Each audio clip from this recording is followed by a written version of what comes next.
Bapak Ibu Saudara sekalian, tema kita hari ini, tema besar kita adalah withdrawal effect. Mungkin terdengar asing di beberapa orang ya, tapi istilah withdrawal effect ini dikenal dalam banyak dunia. Di dunia medis dikenal, di dunia psikologi juga dikenal, saudara. Ada efek yang namanya gejala withdrawal effect. Apa itu? Jika seseorang mengkonsumsi zat adiktif. Zat adiktif itu sesuatu yang membuat ketagihan. Misalnya obat-obatan, tanda kutip. Kalau orang mengkonsumsi obat-obatan dalam jangka waktu lama makin terikat dia. Makin terikat, gak gampang lepas karena makin lama makin melekat. Ketika mau melepaskan itu akan terasa sakit luar biasa. Itulah penjelasannya kenapa orang yang terkena itu, obat-obatan itu, dia sulit lepas. Kalaupun dilepaskan, dia mengalami apa saudara? Sakau. Sakau itu rasanya seperti apa ya? Katanya sakit luar biasa ya. Sakit atau apa saya nggak tahu. Panas dingin, oh ada yang pernah rupanya. Panas dingin, oh panas dingin, sedangnya nggak ada ya, panas atau dingin. Waduh, itu ya kalau sampai sakit begitu, dia minta lagi. Dia mau balik lagi. Enakan pakai daripada nggak pakai. Kalau nggak pakai sakit, kok pakai nyaman, enak. Jadi Superman dia, bisa terbang. Iya kan? Ini namanya withdrawal effect, efek penarikan diri. Efek penarikan diri, ketika seseorang menarik diri dari zat adiktif yang dia konsumsi selama ini. Itu withdrawal effect itu saudara. Ya, itu ternyata di dalam medis terjadi, di dalam psikis juga terjadi, psikologis. Nah di dalam kerohanian ternyata terjadi juga. Saudara. Ya, mesti ditulis ini, nanti tebal bukunya. Contoh-contohnya banyak itu. Ketagihan saudara. Hasil dari ketagihan ini membuat orang balik lagi ke keadaannya semula. Ya, jadi withdrawal effect ini bisa berupa sakit kepala, kemudian diare, gemetar, apalagi ya, gelisah, takut, cemas sesuatu yang gak jelas. Itu ketagihan tuh. Itu ketagihan saudara. Ya, jadi kalau ia berusaha berhenti, yang terjadi itu sakau, sakit. Sakit saudara. Wah saya gak pernah pak. Ngedrug saya nggak pernah. Nanti dulu ada bentuk lain daripada adiktif ini. Adiktif ini benar-benar membinasakan saudara. Saya kasih contoh yang sederhana aja ya. Rokok mengikat nggak? Sangat mengikat. Sangat mengikat. Kalau orang sudah biasa merokok, lepasnya gampang nggak? Susah. Padahal cuma rokok loh. Rokok aja susah. Jadi saudara nggak usah ngomong setan, rokok aja susah. Gimana setan? Hal sederhana aja nggak bisa lepas.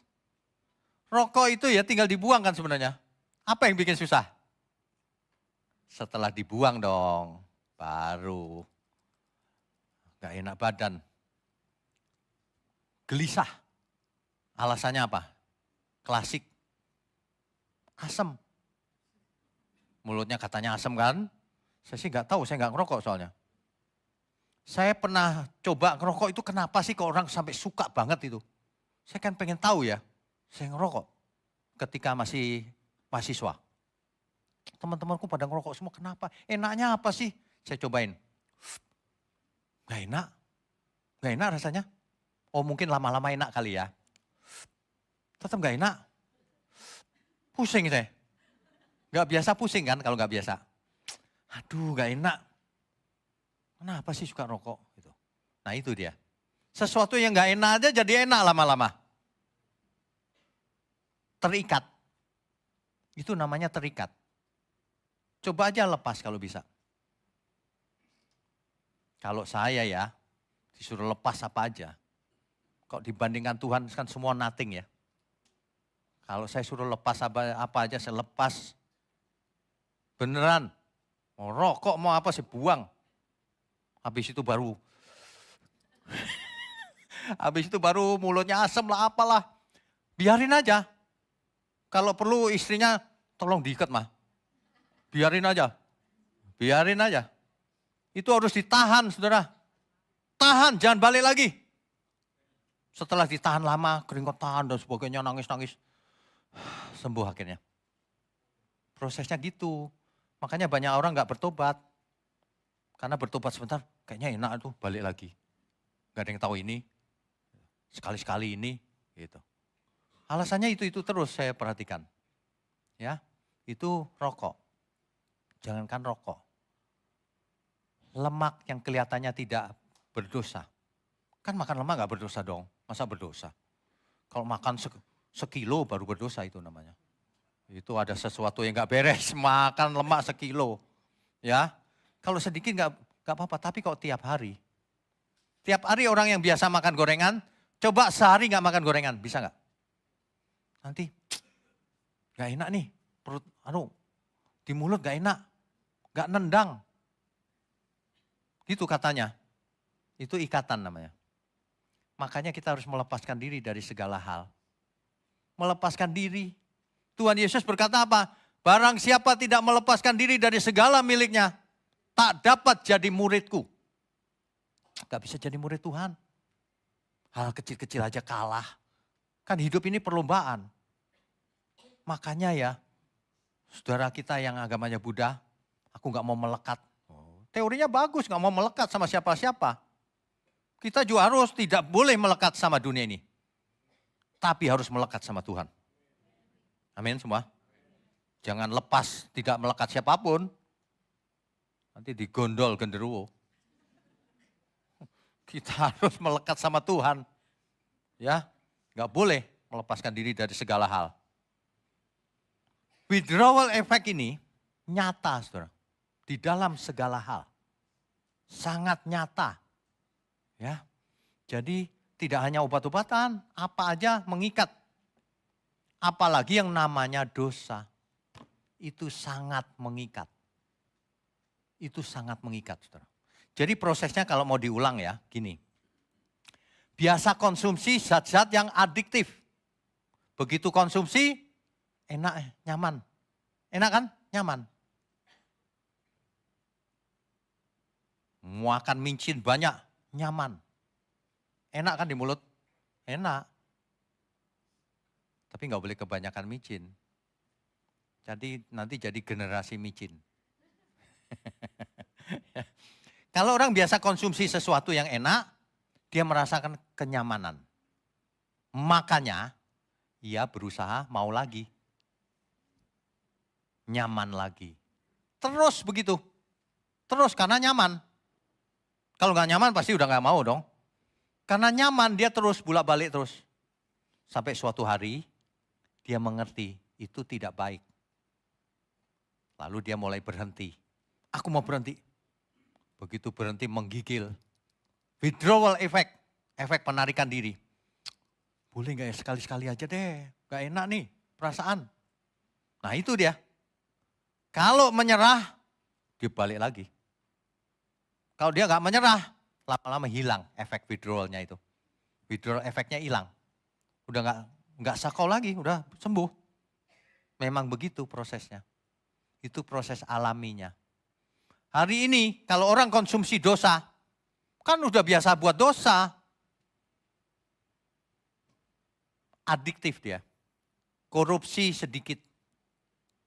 Gak ada yang tahu ini gak apa-apa lah, nambah dikit deh. Besok nambah dikit, besok gue deh gak apa-apa lah. Itu mulainya dari dikit. Dosa itu gak langsung besar. Dosa itu benihnya seperti kanker. Sel kecil. Lalu membesar.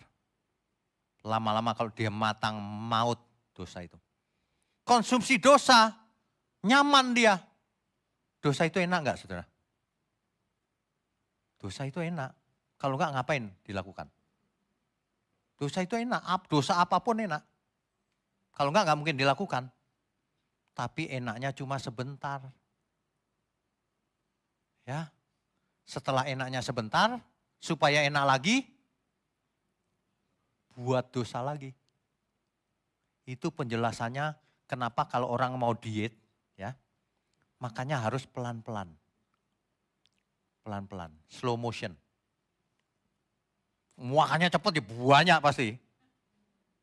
Kan kenapa makanya cepat? Enggak sempat dikunyah katanya. Begitu masuk set otomatis Pak. Ya banyak. Apalagi kalau gurih. Kalau gurih kan cepat jadinya. Ya kan, makanya yang tawar aja makan. Jadi pelan. Kalau pelan kenyang. Kalau diet mesti pelan makannya. Dan gak boleh gurih. Gurih menyebabkan cepat. Gak bisa ditahan di mulut, ketelan aja gitu. Karena enak. Sama dosa juga begitu. Kalau orang sudah biasa dosa, mau berhenti susah yang pertama. Kedua setelah berhenti pengen lagi dosanya. Gak usah jauh-jauh deh. Kalau orang suka marah-marah. Kan marah-marah puas aku marahin dia. Kan gitu kan? Nah, coba berhenti. Marah. Lama-lama ada orang ngeselin dikit.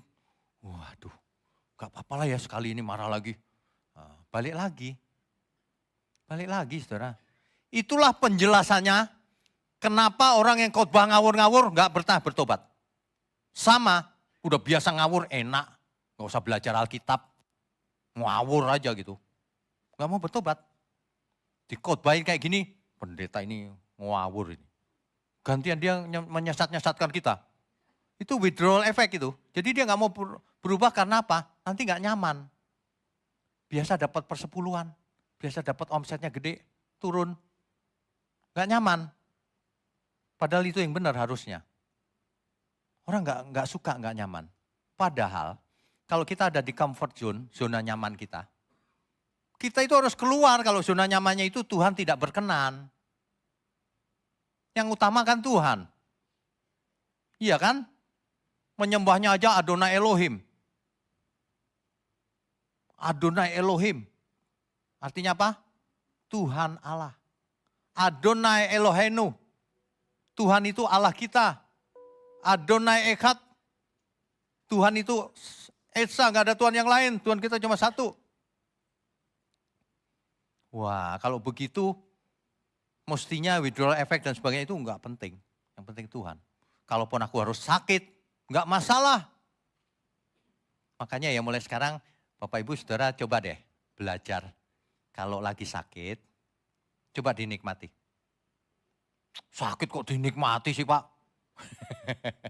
Coba eksperimen. Kalau lagi badan meriang gitu ya, coba dinikmati. Meriang tuh gini ya. Oke lah gitu, coba enak nih.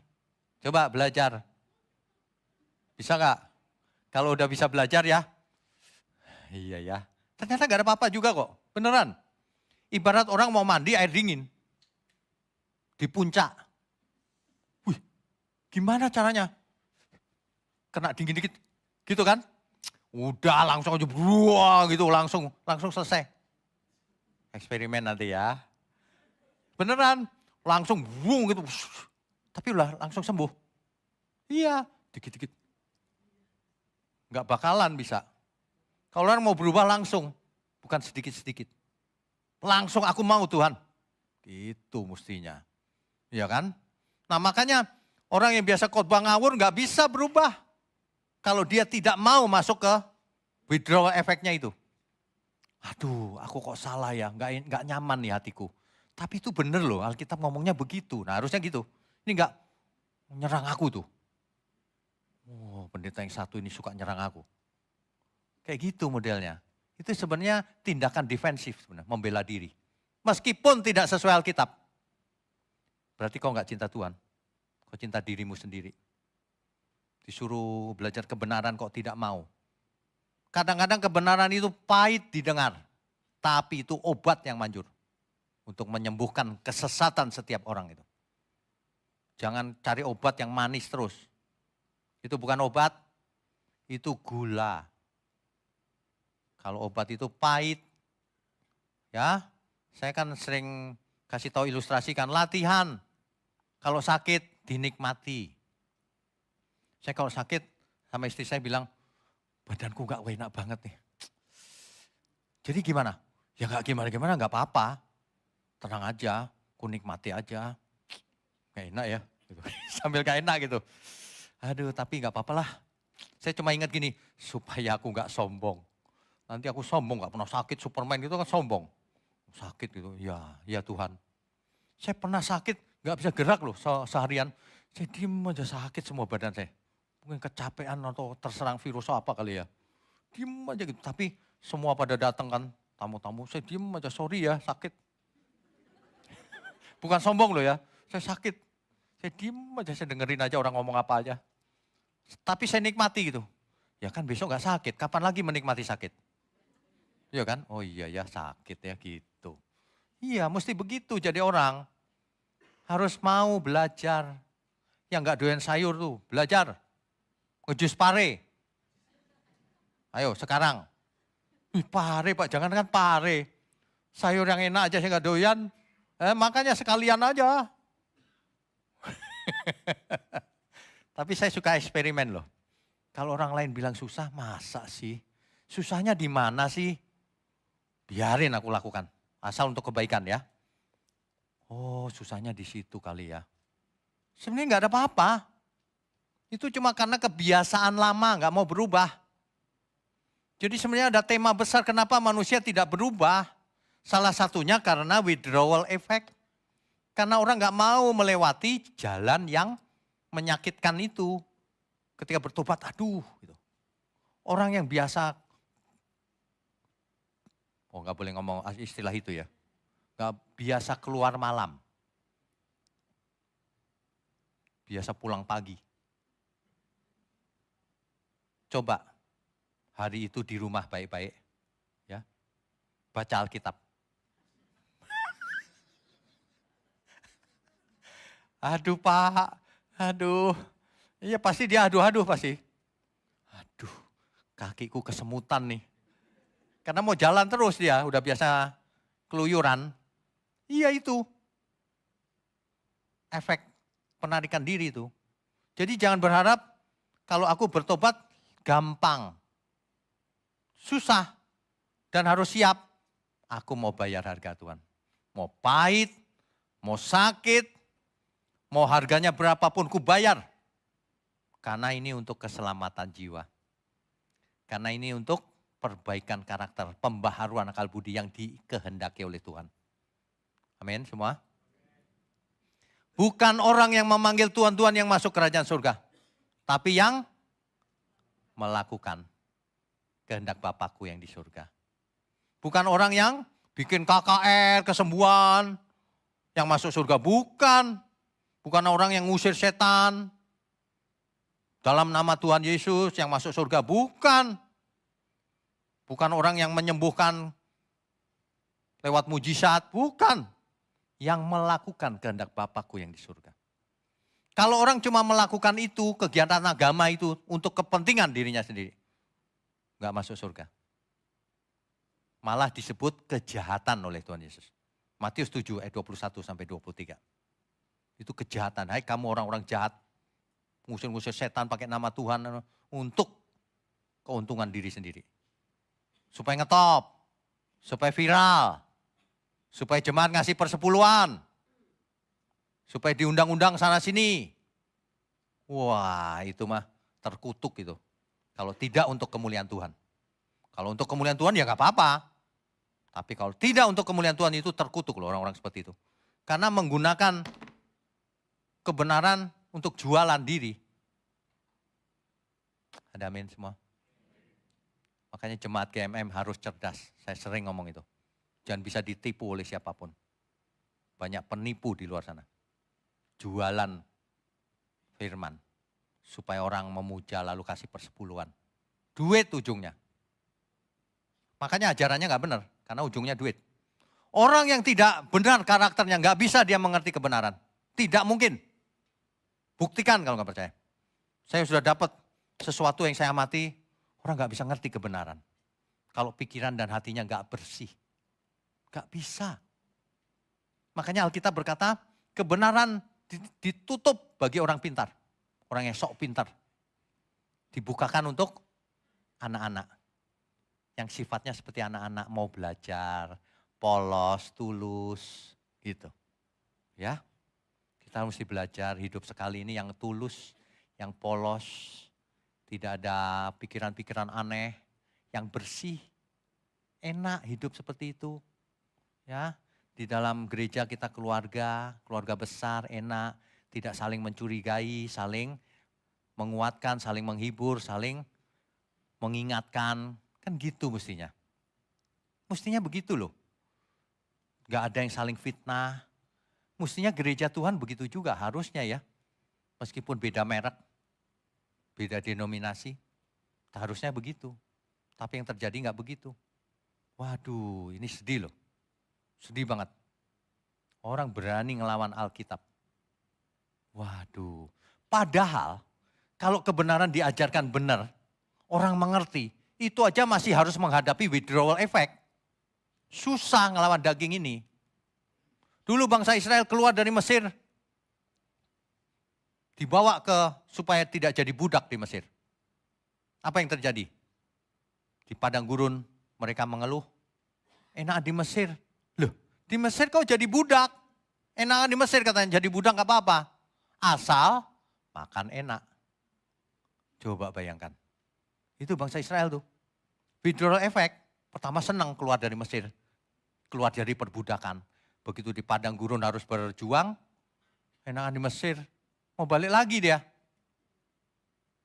Rasul Paulus yang sudah begitu militan, dia menulis bahwa aku sebenarnya ingin berbuat baik, tapi yang jahat yang kulakukan. Artinya ada natur dosa dalam diri kita. Yang selalu ketagihan untuk melakukan dosa. Yang selalu menarik-narik kita untuk miring ke kiri ke kanan. Itu. Ya. Makanya untuk jadi orang benar itu gak gampang. Yang pertama ada withdrawal effect. Untuk mengatasinya gimana? Tuhan tahu itu ada withdrawal effect. Tuhan ampuni semua dosa kita. Tapi jangan buat dosa lagi. Apapun biayanya yang harus dibayar. Withdrawal effect sakit Tuhan tapi gak apa-apa, kamu cinta aku gak kata Tuhan. Harus bayar harga saudara.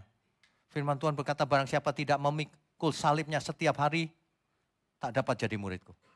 Orang yang tidak mau memikul beban, gak bisa jadi murid Tuhan Yesus.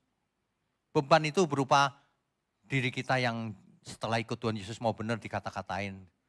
Teman-teman kita dijauhin, difitnah. Gak apa-apa bayar harga, gak apa-apa. Yang penting kita ikut Tuhan. Bayar harga, ya. Makanya butuh komunitas. Makanya butuh komunitas dalam kebenaran supaya saling mengingatkan, saling menghibur, saling menguatkan. Supaya dapat masukan, gak mikir sendiri saja. Ya kan? Saudara yang punya masalah bisa konseling, apapun masalahnya. Termasuk masalah bisnis saudara misalnya. Ya, saudara jangan berpikir kita cuma mengerti teologi. Ya, kadang-kadang ada bisnis yang ini kenapa ya begini. Kita datang sebentar sama tim kita sebentar. Ini masalahnya. Gitu doang. Kadang-kadang orang sudah tenggelam dalam masalahnya dia nggak bisa lihat dengan jernih. Kita lihat dengan jernih gitu. Tinggal dibuka aja laporan keuangannya, stoknya, ininya, sebentar aja. Dan tahu nggak saudara, masalahnya di mana kebanyakan? Masalahnya di manusianya. Bukan masalah teknik, masalah manusianya nggak benar. Di mana-mana itu, termasuk di gereja. Kalau pelayanan nggak benar, manusianya yang nggak benar, bukan prosedurnya. Waduh, sama dosa ini yang masalah siapa? Manusianya. Kok nggak mau bertobat? Siapa yang masalah? Manusianya. Ada sih yang bertobat, setahun kemudian balik lagi dia. Karena enakan balik dibanding bertobat. Makanya di sini tidak ada artis disuruh kesaksian. Sorry ya, gak ada. Meskipun ada beberapa artis. Gak ada suruh di depan duduk gitu ya, kita pajang gitu. Jadi boneka pajangan. Terus disuruh bersaksi, gak ada. Harus dites dulu 10 tahun. Sebab ada yang 6 bulan bersaksi, besok balik lagi ke agamanya. Malu-maluin gak? Ngomongnya Tuhan Yesus waktu bersaksi. Gak bisa, mesti diuji dulu. Ya, pekerjaan Tuhan itu luar biasa, saudara. Mau menyelamatkan banyak jiwa. Saudara yang terbeban, ayo kita sama-sama. Ya, saudara yang bisa ada ide apa, kasih tahu kita masukan-masukan yang baik. Yang terbeban, kan begitu harusnya. Saudara yang punya 1 triliun gitu. Bicara sama kita, saudara silakan bikin sendiri, nggak usah dikasih kita, bikin. Nanti saudara melayaninya begini, begini, begini. Kita itu banyak ide. Yang nggak ada duitnya, saudara. Kalau ide banyak banget, ya. Jadi kalau orang mau ada asetnya gede itu ya silakan. Nggak usah pakai nama kita, nggak usah libatkan kita juga nggak apa-apa. Atau kita datang cuma melayani tok, nggak apa-apa. Yang penting pekerjaan Tuhan, banyak orang diselamatkan, gitu loh. Tujuannya cuma itu. Mantap ya. Kita semua mesti belajar, yang muda-muda mesti pinter. Yang muda-muda mesti pinter, mesti kerja keras. Mesti tough. Jangan gampang nyerah. Ya, withdrawal effect. Teman-temanku pada main Pak. Ada yang main game lah, ada yang main golf ini nggak pernah belajar Pak. Biarin. Kamu harus, aku bersakit-sakit dahulu. Berenang-renang kemudian. Alkitabiah itu. Penderitaan yang kualami hari ini tidak ada artinya dibandingkan kemuliaan kelak yang Tuhan sediakan. Ada amin? Kalau itu yang terjadi, waduh, sama kalau orang bisnis ya. Aduh, susah dulu nih, tapi nanti ternyata profitnya gede nih. Wah, pasti semangat. Pasti, apalagi ini bukan soal profit, ini soal surga loh, saudara. Sayang kita nggak bisa lihat sebentar ya. Bentar aja Tuhan. Atau lihat neraka sedikit aja Tuhan. Coba diliatin ya, sebentar itu. Langsung. Terserah Tuhan mau dipancung juga mau. Tapi selamat. Iya enggak? Makanya ya orang itu nggak punya tekad. Maunya gampang. Kerja dikit gaji gede. Usaha dikit sukses jadi konglomerat. Mimpi. Mimpi. Di dunia ini harus kerja keras semua orang. Harus pintar. Jangan lihat orang yang korupsi. Korupsi gampang sih. Gak pintar pun kaya raya. Tapi kan ke neraka. Kita gak butuh kaya dengan cara curang. Kita mau dikasih berapa saja sama Tuhan. Terima kasih Tuhan. Yang penting kita jangan mendukakan Tuhan. Amin ya. Kita beri kemuliaan untuk Tuhan. Saudara ya, kalau kita ingat bahwa hidup kita ini begitu fananya, sebenarnya kita bisa hidup benar loh. Cuma ya itu daging kita itu suka meronta-ronta. Gak mau gitu suasana gak enak. Latihan saudara, latihan. Kalau saya dikatain semua orang banyak banget gitu ya, ada yang ngomong ini biarin aja lah. Wah itu begini begitu, biarin aja lah, bukan Tuhan yang ngomong ini, yang ngomong manusia. Gak mempan saudara lama-lama. Lama-lama kita juga kebal banget. Difitnah apapun kayak budak aja gitu. Ngapain dengerin fitnahan? Iya kan? Yang rugi siapa? Yang rugi kan dia. Dari mulutnya keluar kotor, Tuhan tidak berkenan loh. Makanya kita nggak perlu rugi. Yang rugi orang yang jahat. Apalagi kalau orang jahat sama pekerjaan Tuhan. Waduh, Tuhan bicara sama Abraham. Saya ulang lagi sekali lagi. Tuhan bicara sama Abraham. Abraham, aku akan memberkati orang yang memberkati engkau. Tapi aku akan mengutuk orang yang mengutuk engkau. Wah Tuhan begitu loh, itu ngeri loh. Makanya kalau sama pekerjaan Tuhan, kita nggak berani tuh macam-macam. Karena bisa dikutuk Tuhan loh saudara. Artinya orang yang mengajar nggak benar semua itu dikutuk Tuhan nantinya. Serius ya. Serius. Tuhan bicara sama Abraham bukan karena Abrahamnya baik, bukan. Karena keselamatan umat manusia dititipkan lewat keturunan Abraham nanti, maka dilindungi. Gitu loh. Lah kalau keselamatan jiwa manusia diteruskan ke kita salah satunya, ya Tuhan pasti lindungi. Kalau ada orang yang mensabotase, aduh kamu ya, aduh kita nggak kesel sama sekali, justru saya gini, aduh kamu nggak ngerti kebenaran, dikutuk Tuhan kau nanti. Kita lagi berusaha supaya orang mengerti aja, salahnya apa bisa diserang kiri kanan gak karuan. Heran loh kadang-kadang. Heran. Tapi saya tahu jawabannya. Karena apa yang kita sampaikan kebenaran itu memang menyerang kepalsuan.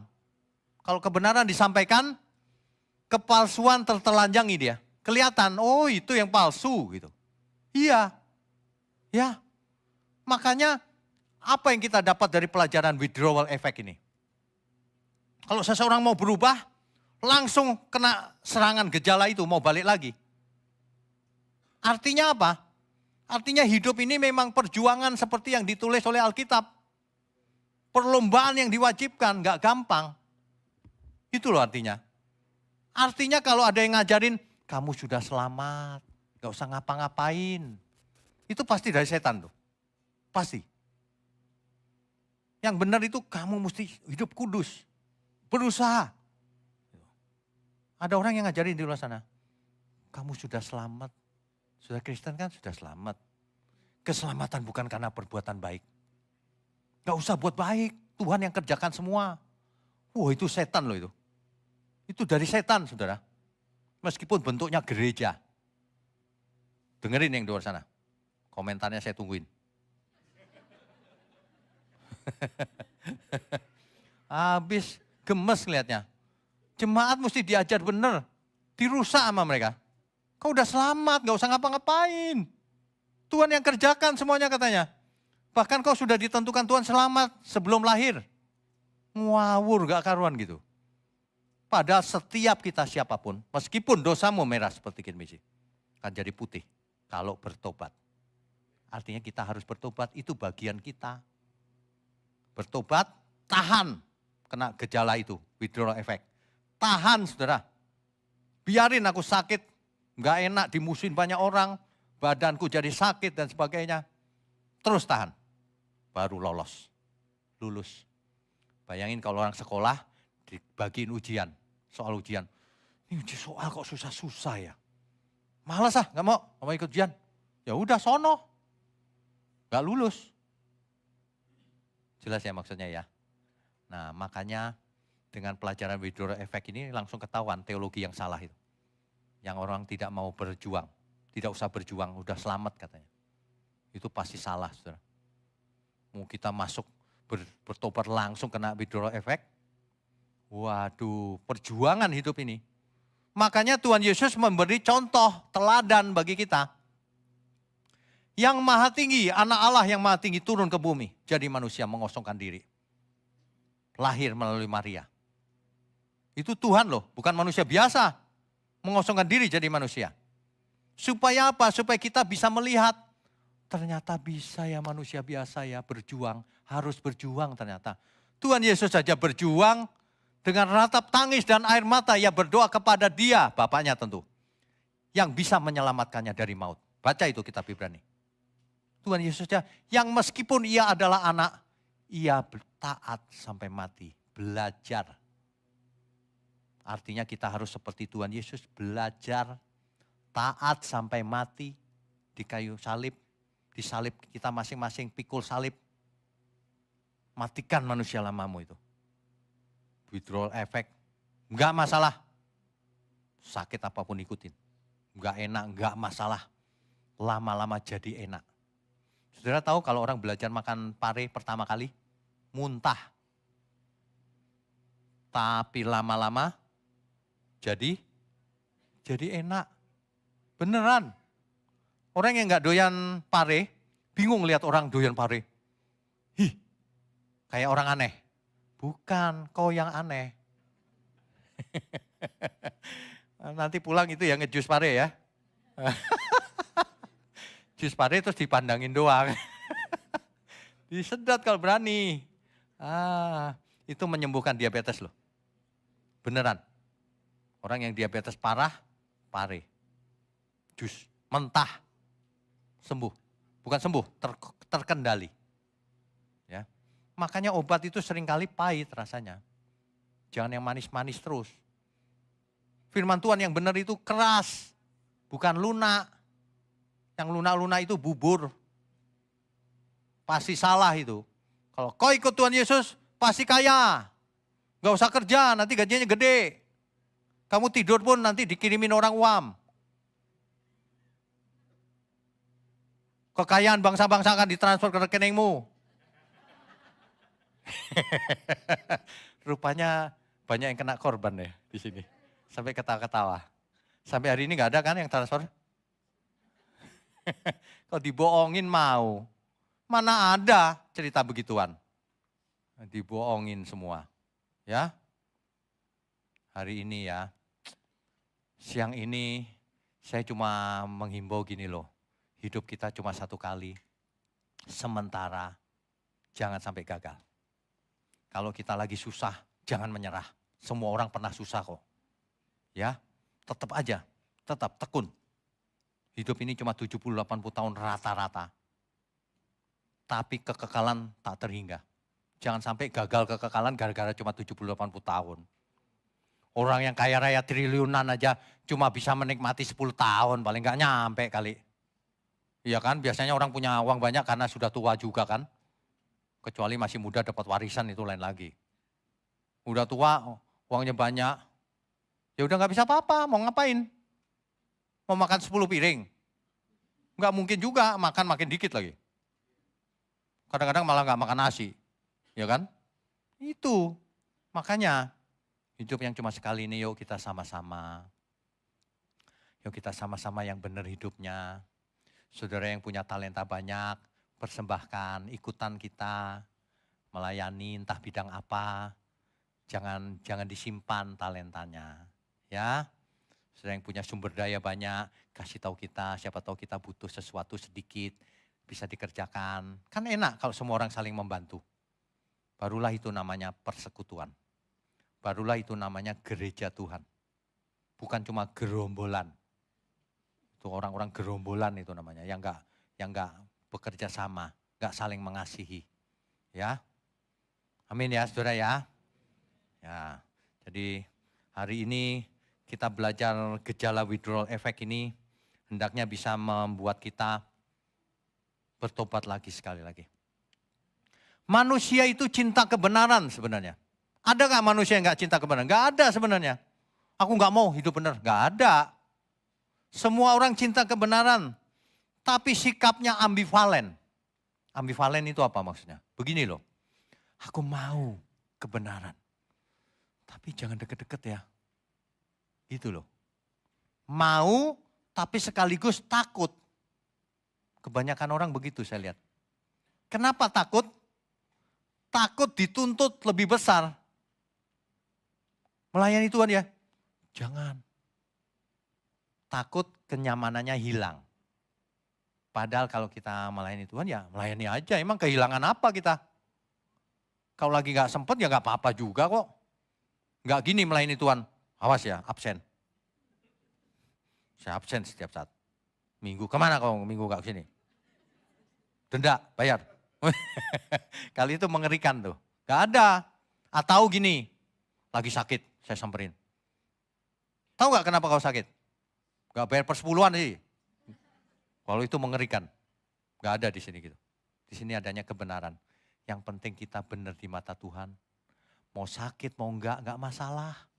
Mau kaya, mau enggak masalah juga. Amin semua? Kan begitu ya. Ingat saudara, hidup ini cuma satu kali. Mari kita belajar dengan benar. Ya, mari kita berubah. Jangan terlambat berubah. Banyak orang yang terlambat berubahnya. Jangan. Waktu demi waktu itu berjalan terus. Jangan dibuang waktunya. Jangan sia-siakan waktu. Kita yang rugi. Gak ada yang rugi selain kita sendiri kalau kita buang-buang waktu. Oleh sebab itu mulai sekarang dicoret aja kegiatan yang gak ada gunanya. Kegiatan yang apa ya istilahnya ya. Gak menguntungkan sama sekali. Dibuang aja. Ngelamun udah gak usah. Ya. Ngelamun itu udah gak penting, gak usah. Apalagi ya, telepon yang gak penting berjam-jam gak usah. Ngomongin orang gak perlu. Gak perlu. Kalau ngomongin bisnis boleh, lebih berguna. Supaya kalau dapat berkat, jadi berkat. Kan gitu kan? Ngomongin orang, terus apa gunanya? Gak ada gunanya itu. Ya, mancing di laut sana. Saya sering kasih ilustrasikan mancing di got. Dapatnya apa? Dapat teri. Sia-sia itu namanya. Mancing di laut sana dapat ikan paus. Dapat ikan paus kita potong-potong buahin jemaat semua mantep kan. Mau dimakan sendiri satu paus. Kan mantep gitu loh. Hidup cuma sekali itu fokus. Aku fokusnya cari duit. Bagus. Supaya dapat berkat banyak. Yang kedua untuk Tuhan. Nah itu baru benar. Itu baru benar. Banyak orang salah mengerti gini. Kalau rohani itu gak doyan duit. Gak mau kerja. Kerja itu dosa.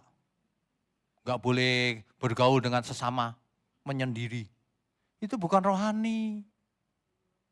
Itu orang aneh. Saudara. Makanya firman Tuhan berkata apa? Jadilah garam dan terang dunia.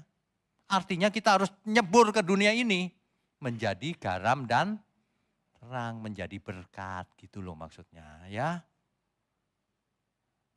Hidup cuma satu kali, mari kita hidup yang cerdas. Semuanya juga untuk Tuhan. Hari ini kita belajar ada withdrawal effect. Jangan nyerah saudara kalau saudara ada dalam permasalahan atau suasana yang gak enak. Terus ada kartu barcode di bawah di meja sekretariat. Kok meja security lagi?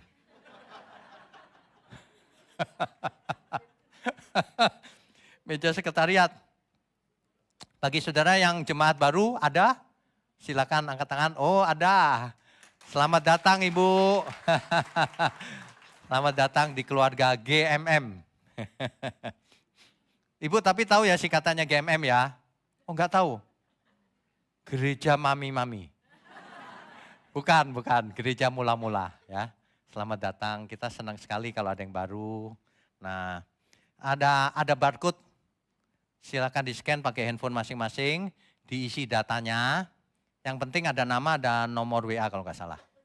Ya, di situ nanti kita kirimin renungan pagi, renungan malam, semua yang penting, info-info penting. Ya. Kalau bagi jemaat yang sudah lama, barcode-nya beda. Kenapa? Ngisinya lebih lengkap. Dilengkapin aja isinya. Terus di situ ada foto. Bapak Ibu fotonya seperti foto KTP itu ya, cekrek gitu ya. Jadi kotak bagus gitu ya. Jangan fotonya rame-rame sekampung. Kita bingung dilihat di komputer ini kok fotonya rame-rame, yang mana dia ya? Jadi tebak-tebakan kita.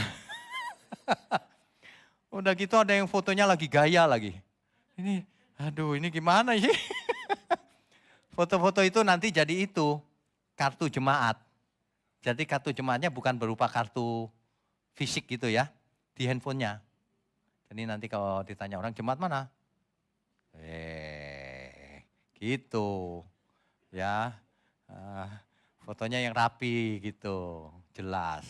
Wajahnya jelas, jangan pakai kacamata hitam. Ntar kita bingung ini mafia atau apa ini. Oke, semua diberkati amin? Amin, beri kemuliaan untuk Tuhan.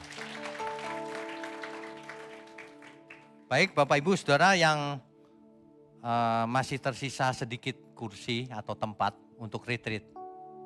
Yang masih mau ikut boleh. Tersisa di bawah 10 sih.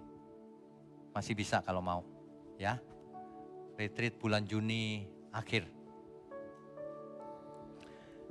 Baik, saya undang semua untuk bangkit berdiri.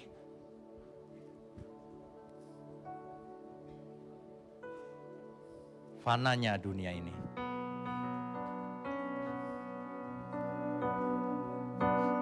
Fananya dunia ini bagaikan uang, hanya sekejap saja ada.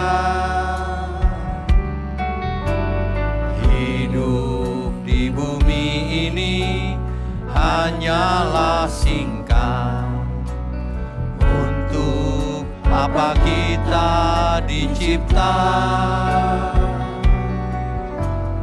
Hidup hanya menumpang di bumi ini, seperti seorang musafir. Singkatnya hidup ini, semua berlalu. Untuk apa semua ini? Adonai Elohim, Adonai Elohim, Adonai Elohim Echad. Adonai Elohim, Adonai Elohim, Adonai Elohim Echad. Melayanimu,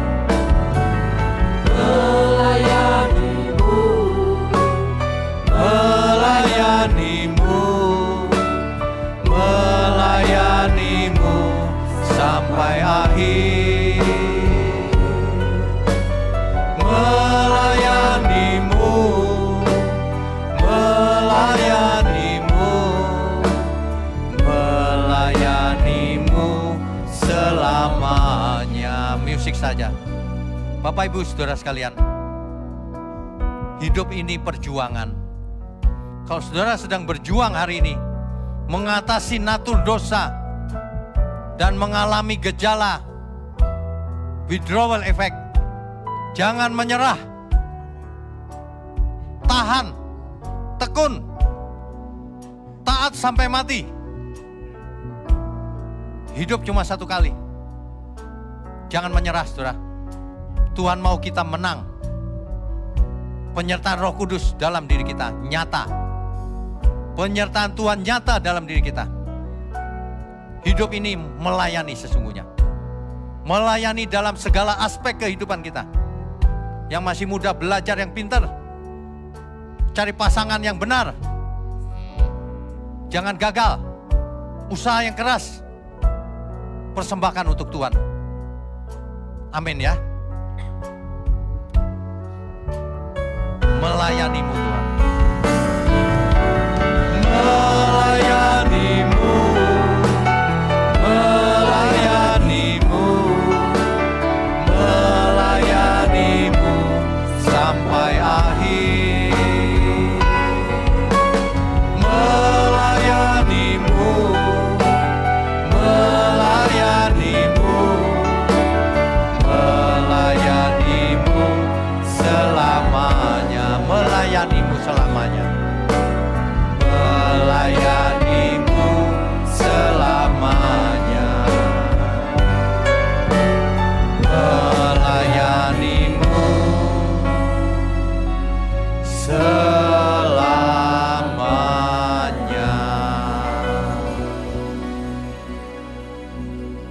Bapa di surga, kami sungguh mengucap syukur firman kebenaran yang sangat memberkati kami. Terima kasih, kami tahu sekarang bahwa kami harus berjuang sampai mati. Terima kasih Tuhan, mohon berkat-Mu turun atas setiap kami, agar kami hidup dengan efektif melayani Tuhan. Menjadi berkat di dunia yang gelap ini. Terima kasih untuk tangan-tangan yang mendukung pekerjaan-Mu ini Tuhan. Tuhan berkati mereka. Tuhan berkati para pelayan Tuhan di tempat ini. Tuhan berkati seluruh umat Tuhan dimanapun berada. Curahkan berkat-Mu atas kami ya Tuhan. Mari saudara angkat tanganmu tinggi-tinggi.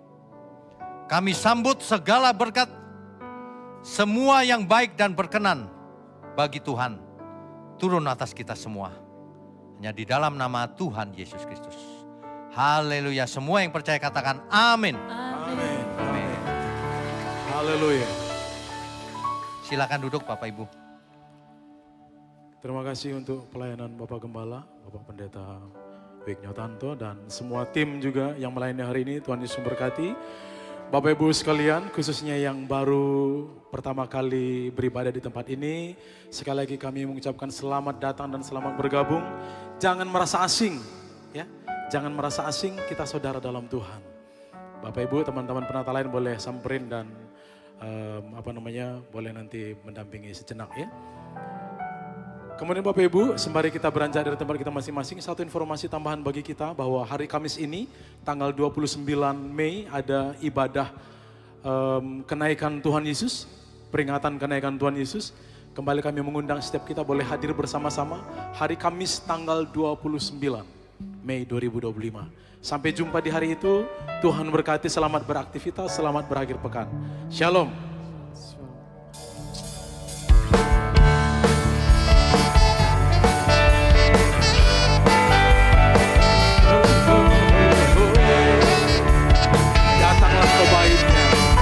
Dengan hati bersyukur,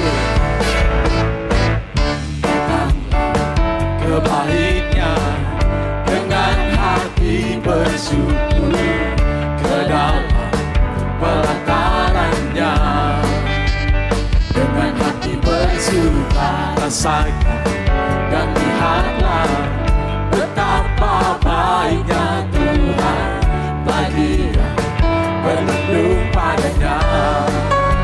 bersorak-sorai, Akan bersorak-sorai, akan bersorak-sorai. Semua bersyukurlah kepada Tuhan, sebab Dia baik, bahwasanya untuk selamanya kasih setianya.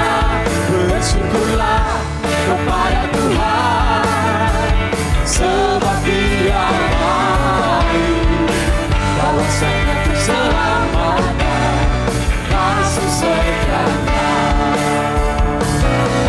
Bersyukurlah kepada Tuhan, sebab Dia baik, bahwasanya untuk selamanya kasih setianya. Bersyukurlah kepada Tuhan, sebab Dia baik, bahwasanya untuk selamanya kasih setianya. bahwasanya Untuk selamanya, bahwasanya untuk selamanya, oh bahwasanya untuk selamanya kasih setianya. bersama bersyukurlah. Haleluya. Selamat berakhir pekan, Tuhan Yesus berkati. Shalom.